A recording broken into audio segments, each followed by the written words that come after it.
Shalom saudara yang dikasihi Tuhan Yesus Kristus, salam sejahtera buat saudara semua dimanapun saudara berada. Damai dan sukacita oleh Roh Kudus melimpah senantiasa dalam hati dan kehidupan saudara semua. Sebelum kita mendengarkan sabda firman Tuhan, mari kita berdoa.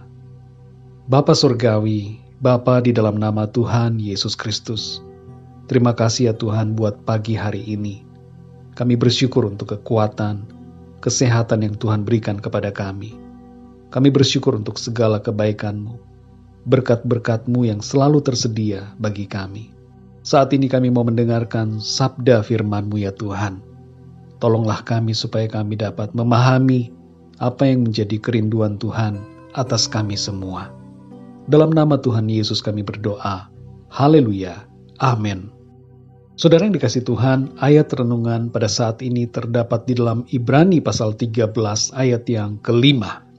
Tertulis demikian, janganlah kamu menjadi hamba uang, dan cukupkanlah dirimu dengan apa yang ada padamu. Karena Allah telah berfirman, aku sekali-kali tidak akan membiarkan engkau, dan aku sekali-kali tidak akan meninggalkan engkau. Sebuah survei di Amerika Serikat menunjukkan bahwa anak-anak orang kaya cenderung menjadi miskin, sedangkan anak-anak orang miskin cenderung menjadi kaya. Mengapa demikian? Karena anak-anak orang kaya cenderung bergaya hidup mewah, boros, dan punya mentalitas yang malas dan gampang menyerah. Sedangkan anak-anak orang miskin cenderung bergaya hidup sederhana, hemat, dan mempunyai mentalitas pejuang, rajin, dan pekerja keras. Kuncinya terletak pada mentalitas dan sikap yang benar. Ada yang mengatakan bahwa orang miskin harus menikah dengan orang kaya supaya tidak miskin. Ini adalah pandangan yang salah. Solusi keluar dari kemiskinan bukan harus menikah dengan orang yang kaya.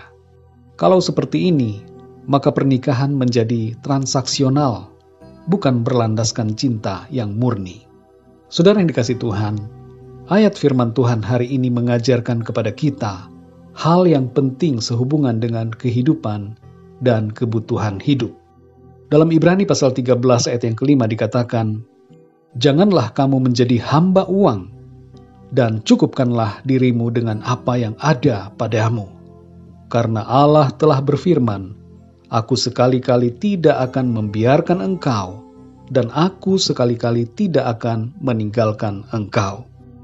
Hal yang pertama yang menjadi pesan firman Tuhan dalam ayat ini adalah jangan menjadi hamba uang. Hamba uang di sini maksudnya adalah ketamakan atau keserakahan akan uang. Jangan tergila-gila dengan harta kekayaan, karena hidup kita tidak tergantung dari uang, tapi tergantung pada Tuhan. Ada uang atau tidak, tetap bersyukur dan bersukacita. Yang kedua, saudara, cukupkanlah diri dengan apa yang ada. Berusahalah memenuhi kebutuhan mendasar yang prioritas. Belilah yang diperlukan, bukan yang diinginkan. Gaya hidup boros, tinggalkan. Jangan gengsi dan ingin pamer. Sewaktu di Indonesia, anak-anak saya tidak saya paksakan untuk masuk di sekolah swasta, karena biayanya mahal, dan uang saya tidak mencukupi. Saya masukkan mereka ke sekolah negeri. Di sini pun di kota Praha, mereka studi di sekolah negeri yang gratis. Sukses tidak ditentukan dari bersekolah di swasta atau di negeri. Sukses itu tergantung dari berkat Tuhan, mentalitas dan sikap yang benar. Mari saudara, belajar mencukupkan diri dengan apa yang ada. Hal yang ketiga adalah percayalah bahwa Tuhan memelihara hidup kita. Dikatakan dalam ayat ini, Allah telah berfirman, aku sekali-kali tidak akan membiarkan engkau, dan aku sekali-kali tidak akan meninggalkan engkau. Dalam segala keadaan, percayalah pada Tuhan yang sanggup menolong kita. Selalu ada mujizat dan pertolongan Tuhan yang ajaib bagi setiap kita. Dia adalah Allah yang mencukupi dan memelihara hidup kita. Jangan takut dengan kekeringan, kesulitan, atau krisis ekonomi.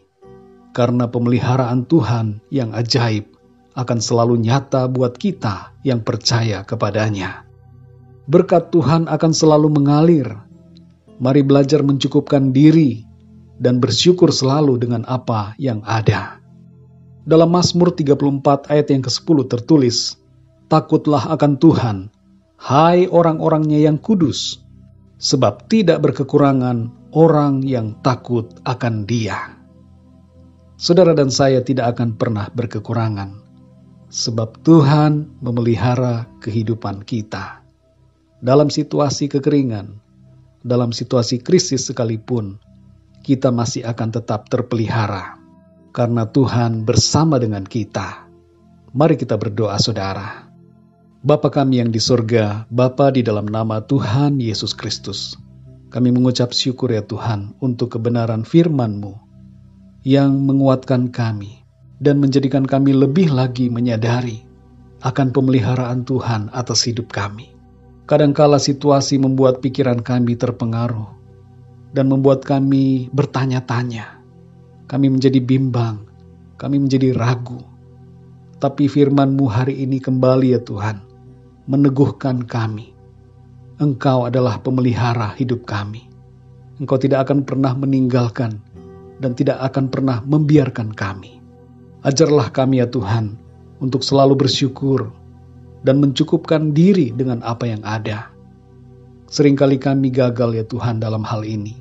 Tapi saat ini kami mau berubah ya Tuhan dan taat kepadamu. Kami mau mencukupkan diri kami dengan apa yang ada. Berikan kami hikmat ya Tuhan, supaya kami dapat mengambil keputusan dan tindakan yang sesuai dengan apa yang menjadi kehendak Tuhan. Terima kasih ya Tuhan. Segala sifat ketamakan dan keserakahan yang ada dalam hati kami, biarlah Tuhan Engkau lenyapkan dan gantikan dengan hati yang senantiasa berserah dan bersyukur kepada Tuhan, yang tidak terikat dengan harta dan kekayaan, tetapi selalu terfokus kepada harta surgawi yang Tuhan sediakan bagi kami. Pimpinlah kami ya Tuhan di sepanjang hari ini, agar setiap apa yang menjadi kegiatan kami, apa yang kami kerjakan, itu semua dapat memuliakan nama-Mu. Terima kasih ya Tuhan.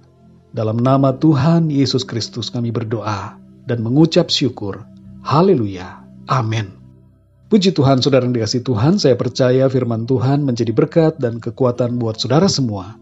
Dan Roh Kudus akan menolong saudara untuk lebih lagi memahami kebenaran firman Tuhan.